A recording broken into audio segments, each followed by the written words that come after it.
Cloud computing integration and security challenges. Like अगर हमारे पास एक फिजिकली हमारे पास एक मतलब सिस्टम मौजूद है, हमारे पास एप्लीकेशंस मौजूद हैं, तो हम उनको यूज कर रहे हैं, लेकिन अगर कोई मतलब कोई कॉस्ट ज्यादा है किसी चीज की, तो बजाय इसके कि हम हर चीज को परचेज करें, तो हम वर्चुअली अवेलेबल रिसोर्सेज को यूज करें। और रिसोर्सेज हमें कहाँ पर अवेलेबल होते हैं? इंटरनेट के ऊपर। सर आवाज आ रही मेरी? क्योंकि पहले भी मैं ऐसे बोल रही थी जी तो जी आवाज नहीं थी आ जी रही। जी आ रही है। हेलो। जी आ रही है, आप कंटिन्यू अच्छा, करें। आ रही है आवाज।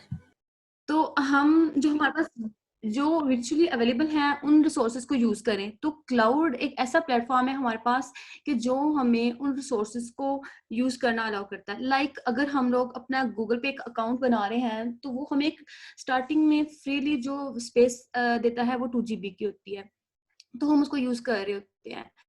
इसी तरह हम परचेज भी करते हैं, तो सबसे computing services including server, storage, database, networking, software analytics and intelligence over internet. मतलब हम लोग हर चीज जो हमारे काम की है, हम लोग क्लाउड से क्या कर रहे हैं, यूज कर सकते हैं, उनकी सर्विसेज को यूज कर सकते हैं। सबसे पहले हमारे पास इसके जो स्ट्रक्चर आ जाता है, उसमें 4 चीजें होती हैं। लाइक स्टेप्स समझ लें कि हमने सबसे पहले तो हमें डिसाइड करना है कि हम कौन सी सर्विस को जो क्लाउड की यूज कर रहे हैं। डिफरेंट अवेलेबल है, AWS या एज्योर हो गया। देन क्लाउड का प्लेटफॉर्म, ये वो प्लेटफॉर्म है जो एंड यूजर को अवेलेबल होता है। मतलब हमें जो इंटरफेस प्रोवाइड की जाएगी वो हमारे लिए होगी, वो हम यूज करेंगे।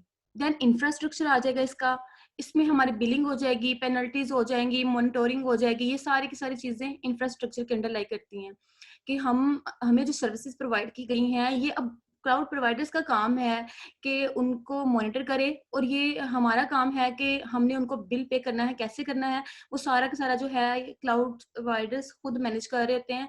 जितनी सर्विसेज, जितने और हमने उनको यूज किया है, वो सारा का सारा बिल बनेगा और हम उनको पे करेंगे। ये हमारे इंफ्रास्ट्रक्चर के अंदर चीजें आ जाती हैं। फिर हमारा स्टोरेज, कि हम लोग चाहे तो अपने डिफरेंट जो डॉक्यूमेंट्स हैं, हमें स्टोरेज के ऊपर मतलब उनको सेव कर सकते हैं, कहीं से भी हम उनको यूज करें। मतलब जो हमारा है ये डिवाइस इंडिपेंडेंट हमें एक प्लेटफॉर्म अवेलेबल है क्लाउड की फॉर्म में।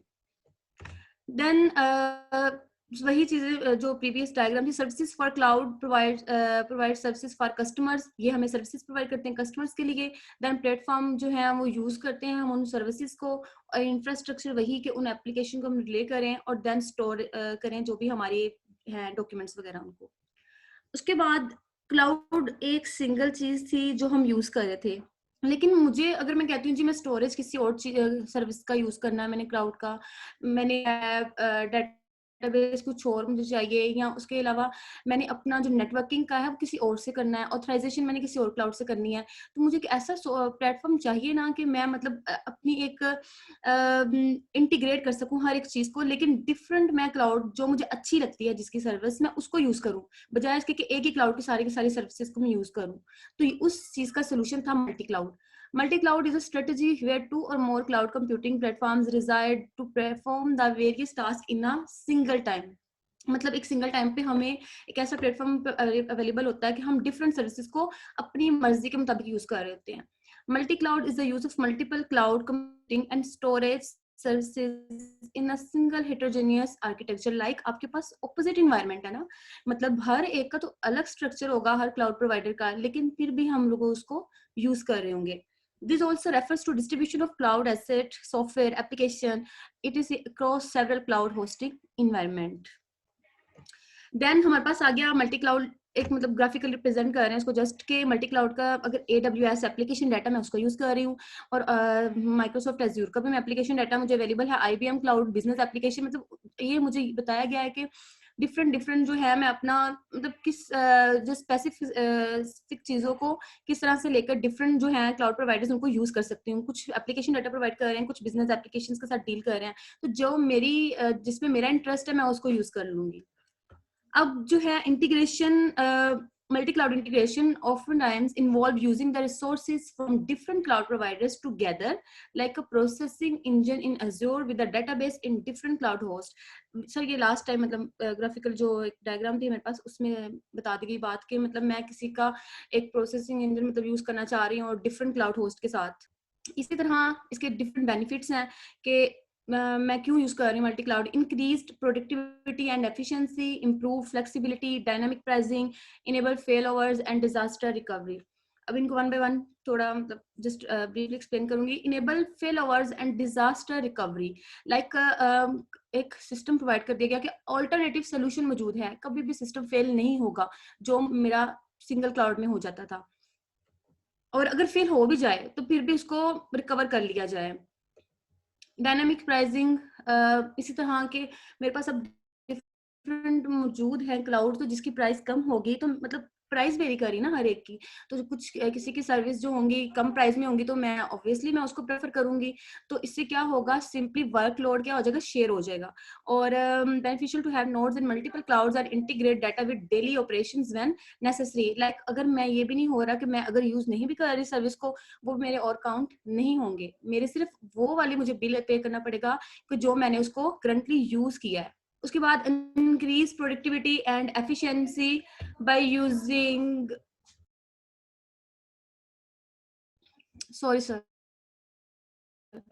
increase productivity and efficiency by using the top resources from multiple cloud providers. Organizations can significantly improve their productivity and efficiency. Simple कि हमारे पास जैसे अब एक प्लेटफॉर्म पे हमारे पास डिफरेंट सर्विसेज आ गई हैं, डिफरेंट क्लाउड प्रोवाइडर्स आ चुके हैं, तो ऑब्वियसली हमारे पास ज्यादा से ज्यादा यूजर्स आ जाएंगे जो, और एक ही टाइम पे हम लोग क्या कर रहे हैं, उनको डील कर रहे हैं, बजाय इसके कि डिफरेंट जगहों पे हम उनको डील करें। तो प्रोवाइडर एंड पे भी उनको फायदा है कि उनकी प्रोडक्टिविटी भी ज्यादा होगी और एफिशिएंसी भी ज्यादा होगी, कि अगर एक का काम नहीं चल रहा तो दूसरे के साथ हम डील करना शुरू कर देंगे। मतलब होस्ट को किसी भी टाइम पे डाउन टाइम अवेलेबल नहीं होगा, उनको हर सूरत में सर्विसेज प्रोवाइड होंगी। फ्लेक्सिबिलिटी, वही चीजें उसी के साथ कि हमारे पास जो है डिफरेंट रेमेडीज मौजूद हैं किसी भी टाइप के फेल ओवर के लिए। अब जो हमारी प्रॉब्लम थी, जो मेरी रिसर्च का मेन ऑब्जेक्टिव है, वो ये है कि मैं क्या कर रही हूँ अपने पेपर में, कि मेरी प्रॉब्लम थी कि अगर एक जगह पे एक सिस्टम आ गया है तो ऑब्वियसली जहाँ पर रश है, जहाँ पर डिफरेंट यूजर्स अवेलेबल हैं, वहाँ पे प्रॉब्लम्स आएंगी। वो कुछ सिक्योरिटी चैलेंजेस हैं जो इफेक्ट करते हैं performance. Security is the term related to sensitivity of the data and how to maintain और क्लाउड सर्विस। हमारे पास एक ऐसा मतलब थर्ड पार्टी सॉफ्टवेयर अवेलेबल होना चाहिए कि जो इन प्रॉब्लम को भी मॉनिटर करे, कि एक मल्टी क्लाउड इन्वायरमेंट में अगर हमारे डिफरेंट जो है यूजर्स हैं उनको कोई प्रॉब्लम आ रहा है, उनके साथ भी डील करें। तो वो कौन कौन से प्रॉब्लम्स हैं कि जो फेस करने पड़ते हैं एक मल्टी क्लाउड इंटीग्रेशन सिस्टम में। ये उनकी सर कुछ लिस्ट है। लाइक हमारे पास अगर एक क्लाउड सिस्टम है, पब्लिक क्लाउड है, प्राइवेट है, कम्युनिटी है, हाइब्रिड है, ये डिफरेंट टाइप्स हैं। तो ये अवेलेबिलिटी के अकॉर्डिंग इनको डिस्ट्रीब्यूट किया गया है कि किसको अवेलेबल होंगे, किसी को नहीं होंगे। अब जो थी authentication, migration, portability, privacy, monitoring, latency challenge, storage, control plane, application hardening, management scope. ये तो है एक लिस्ट है कि जितने भी चैलेंजेस फेस करने पड़े हैं, बट इनमें से मैंने कुछ जो है वो स्पेसिफिक थे वो चूज किए हैं, और उनमें से भी मैंने 4 जो है वो लिए हैं जो है मॉनिटर करने के लिए कि कौन कौन से ऐसे फैक्टर्स हैं जो कि इफेक्ट कर रहे हैं मेरी सिक्योरिटी को एक मल्टी इन्वायरमेंट में। ये मेरा मॉडल था उसके लिए कि अगर एक 3 क्लाउड ले लिए मैंने इधर, कि 3 जो हमारे पास हैं प्रोवाइडर्स हैं, कोई भी हो सकते हैं, तो वर्चुअल मल्टी क्लाउड इन्वायरमेंट एक क्रिएट हुआ है। सेकंड लेयर में क्या किया है, हर एक क्लाउड की एक वर्चुअल मशीन होगी, मल्टीपल भी हो सकते हैं, तो यहाँ पर 3 वर्चुअल मशीन्स हैं हर क्लाउड की। और देन हमारे पास समझ लें कि क्लाउड 1 ने एक ऑथेंटिकेशन का काम लिया हुआ है, क्लाउड 2 ने पोर्टेबिलिटी एंड माइग्रेशन का काम लिया हुआ है, और जो थर्ड वन है उसका काम है एसएलए मैनेजमेंट को मतलब देखना, मॉनिटर करना। अब आगे जो है कुछ वर्चुअल मेमोरी क्रिएट की है, वर्चुअल स्टोरेज है, वर्चुअल नेटवर्क है, और एंड पे हमारी आ गई है सिक्योरिटी लेवल। और ये सिक्योरिटी लेवल किन पे बेस कर रहा है, ये वाले फैक्टर्स जो कि मैंने उन मल्टीपल फैक्टर्स में से चूज किए हैं। अभी इनको आगे थोड़ा थोड़ा एक्सप्लेन करूंगी। सबसे पहले ऑथेंटिकेशन ऑथराइजेशन, मतलब हमारे पास अगर एक मल्टीपल क्लाउड्स हैं, हर एक के अपना लेवल होगा। कोई थंब मतलब कुछ पिन प्रोवाइड करेंगे, कुछ मतलब डिफरेंट उनके होंगे कि वो डिफरेंट तरीके से हमें अपनी ऑथेंटिकेशन या ऑथराइजेशन के लिए डिफरेंट मॉड्यूल्स प्रोवाइड करेंगे। तो is the key mechanism for information security that establish proof of identities to get access information in the system. Authorization is an important identity service to avoid unauthorized access to cloud resources.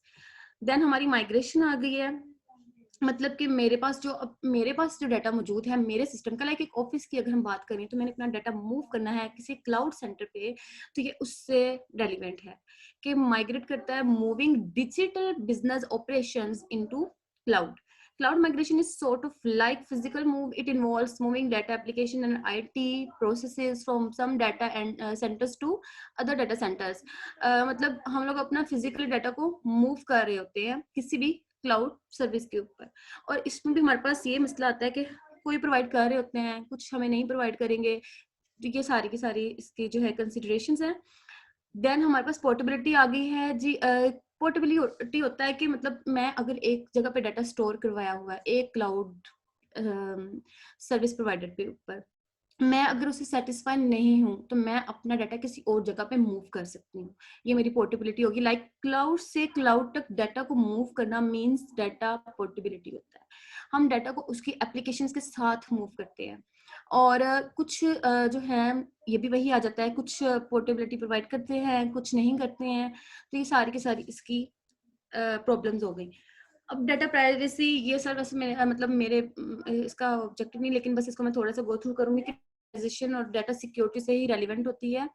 उसके बाद monitoring. Cloud monitoring is a method of reviewing, observing and managing the operational workflow in a cloud based IT infrastructure. Like अगर हमारे पास एक SLA हुआ था जी, agreement हो गया है दो पार्टीज के दरमियान, एक प्रोवाइडर के दरमियान और एक यूजर के दरमियान, तो वो अगर SLA फुलफिल नहीं होता, एग्रीमेंट फुलफिल नहीं होता, तो मॉनिटरिंग का काम होता है देखे किन किन ऑर्स में सर्विसेज मिली थी, डाउन टाइम क्या था ओवरऑल, तो फिर पेनल्टीज होती हैं. तो ये सारी की सारी चीजें जो हमारे पास हैं इंफ्रास्ट्रक्चर के अंदर आ जाती हैं. तो ये किस हद तक मॉनिटरिंग का काम अच्छा है, ये भी मल्टी क्लाउड इन्वायरमेंट में बहुत इफेक्ट कर रहा होता है. ये लास्ट वन हमारे पास SLA मैनेजमेंट. ये भी इम्पोर्टेंट चीज है जो कि हमारे पास ओवरऑल सिक्योरिटी को इफेक्ट इस तरह से करती है कि कुछ हमें SLA प्रोवाइड कर रहे हैं, कुछ नहीं प्रोवाइड कर रहे हैं. तो सबसे पहले हमारे पास is an agreement between customers and service providers which encapsulate many basic things related to the types and trust of cloud services. Like अगर आपके पास है तो क्या ट्रस्टवर्दी है आपका जो सिस्टम है, क्या वो आपको प्रोवाइड कर रहा है इस लेवल की सिक्योरिटी कि आप अपना जो है वो अपना डाटा सेव करवा सकें. As there is a group of multiple clouds and expected each have their own SLA management mechanism, in such an environment, user application may require a single SLA mechanism which accepted by all cloud service providers, which may call global SLA. इसमें problem ये भी थी SLA management में कि हर एक का अपना SLA management मतलब SLA था, तो हर एक अपनी अपनी एग्रीमेंट्स थे, अपनी अपनी पॉलिसीज थी. तो जो हमारे पास है कि डिफरेंट क्लाउड SLA को मैनेज करने के लिए एक हमारे पास जो है एक सिंगल लेवल पे थर्ड पार्टी समझ लें, वो एक थर्ड पार्टी मैनेज करती है कि तमाम जो है क्लाउड्स का मिलके एक SLA बनेगा और जो एक्सेप्ट किया जाएगा तमाम के तमाम जो क्लाउड प्रोवाइडर्स उनकी तरफ से. और वो एक फेडरेटेड इन्वायरमेंट होता है कि जिसमें तमाम SLA मिलकर एक SLA बना रहे होते हैं. Is responsible to monitor and react on the violation of global SLA. अब क्या है कि अगर तो कोई क्लाउड प्रोवाइडर भी जिसने मतलब एक एग्रीमेंट पे साइन किया कि हम सब मिलके एक SLA बनाएंगे, उन्होंने भी वायलेशन की है, तब भी क्या होगा, मॉनिटर होगा वो चीज. The important issue in federated cloud system is to satisfy all the cloud on a single global SLA. There must be conflicting policies and goals of different members versus the objective of the federation as a whole. Federation FLA includes a set of rules and standards that should be signed by the newly joined providers once they enter the federated environment. In a more complicated scenario, the systems can set diverse rules to have different and multiple pools of resources with different queues guarantees. Like मतलब guarantee हो हमारे पास कि complete होगा ही होगा SLA. अब हमारा जो है वो पार्ट कंप्लीट हो गया कि हम लोगों ने प्रॉब्लम आइडेंटिफाई कर ली और हमने फैक्टर्स देख लिए कि हम किन किन को ले रहे हैं. अब नेक्स्ट पार्ट था हमारा सिमुलेशन, कि हम सिमुलेशन कर रहे हैं मैटलैब के ऊपर फजी लॉजिक को यूज करते हुए. The purpose of the research paper is to highlight the objective of multi-cloud integration environment as well as challenges faced during the implementation of this system and how these factors affect the overall security of the system. सबसे पहले sir ये हमारी fuzzy influence system के लिए एक interface है. Like मैंने 4 input variables लिए हैं, authentication, portability, migration and SLA management.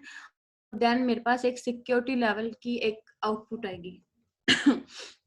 यहाँ मेरे पास डिफरेंट जो थे इनपुट पैरामीटर्स को हाईलाइट किया हुआ है और सबसे पहले उनके सिमेंटिक साइंस जो थे ट्रेपेजॉइडल फंक्शन मैंने यूज किया है इसमें यहाँ पे.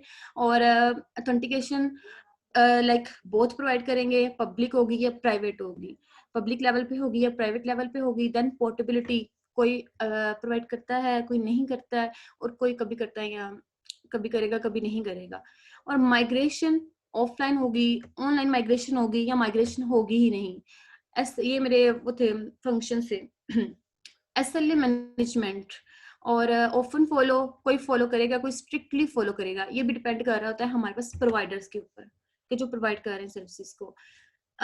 देन हमारे पास आउटपुट पैरामीटर्स की जो थे वो भी लो थी, एवरेज थी या हाई थी. ये भी उसके ऊपर डिपेंड कर रहा है हमारे इनपुट वेरिएबल्स की डिफरेंट कॉम्बिनेशंस के ऊपर. ये सर हमारे कुछ रूल्स हैं. ये हमने मतलब मेरे पास जो थे अनसर्टन एक तरह से हमारे पास डाटा था तो हम लोगों ने खुद बनाया. 4 इनपुट्स थी तो टोटल मेरे पास ये रूल्स बने हैं. ये मैंने कुछ जस्ट यहाँ पे हाईलाइट किए हैं, बाकी मेरे जो है रिसर्च पेपर में है. तो सबसे पहले हमारे पास क्या कि अगर हम देखेंगे बोथ अगर ऑथेंटिकेशन प्रोवाइड कर रहे हैं, पोर्टेबिलिटी भी अवेलेबल नहीं है, माइग्रेशन भी नहीं है और फॉलो करते हैं या नहीं करते हैं, तब हमारे पास रिजल्टेंट क्या सिक्योरिटी लेवल आएगा, उसका लो आएगा. इस तरह से एवरेज, हाई, लो, लो, मतलब डिफरेंट इनपुट के जो रिजल्ट था उसके कॉम्बिनेशन के ऊपर एक आउटपुट का रिजल्ट आ गया है. और ममदानी फजी इन्फ्रेंस सिस्टम जो है वो यूज किया है. उसके बाद जो हमारे पास रिजल्टेंट वैल्यूज थी वो डिफरेंट हमारे पास जो रूलर्स थे उसकी बेस पे ये बता रही हूँ. हमारे पास जैसे है कि अगर तो लो है 50 से आउटपुट वैल्यू तो वो क्या करती है, लो रैंकिंग को शो कर रही है. तो मेरे पास यहाँ पे 3 मैंने निकाली थी, लो के लिए, मीडियम के लिए और हाई के लिए. सबसे पहले the result shows a range of security level is 35 which determine the low ranking of the system on authentication value 75, portability 20, 66, migration and SLA management is 22. यहाँ पर सर मैंने उसकी डायग्राम जो है वो ऐड नहीं की क्योंकि बहुत ज्यादा स्लाइड्स बन जानी थी, तो वो मेरे पास पेपर में अगर आप कहेंगे तो शो करा दूंगी. उसके बाद जो है मीडियम की बात करें तो 50 और 80 के दरमियान, 80 से लेस हो और 50 से अबव हो तो वो हमारे पास मीडियम रैंकिंग के कंसिडर की जाती है. The range of ranking is 68. मेरे पास तो आई थी वैल्यू, वो सारे रूल्स लगाने के बाद वो 68 आई थी और वो मैंने सेट भी किए थे कुछ. और 68 किस बेस पे आई थी, ये डिफरेंट जो है उनकी वैल्यूज पे, मतलब ऑथेंटिकेशन, पोर्टेबिलिटी और माइग्रेशन etc. उसके बाद जो लास्ट वन मेरे पास हाई रैंकिंग थी अबव 80 या 80, तो मेरे पास 80 वैल्यू आई थी. तो ये भी डिफरेंट कॉम्बिनेशंस और जो इनपुट का रिजल्ट था उनके कॉम्बिनेशन पे बेस कर रही थी और मेरी 80 आई थी. अच्छा, जो हमारे पास समरी और डिस्कशन और जो मेरी मतलब conclusion है ये है कि the journey to replace single cloud with multi cloud contains many problems and challenges. This research specifically is made to involve with basic challenges and focus on authentication, portability, migration and SLA management because these are the important factors which affect the security. According to results, it is clear the security which is the output parameters observed at different levels where it is high, low and medium. And the proposed research has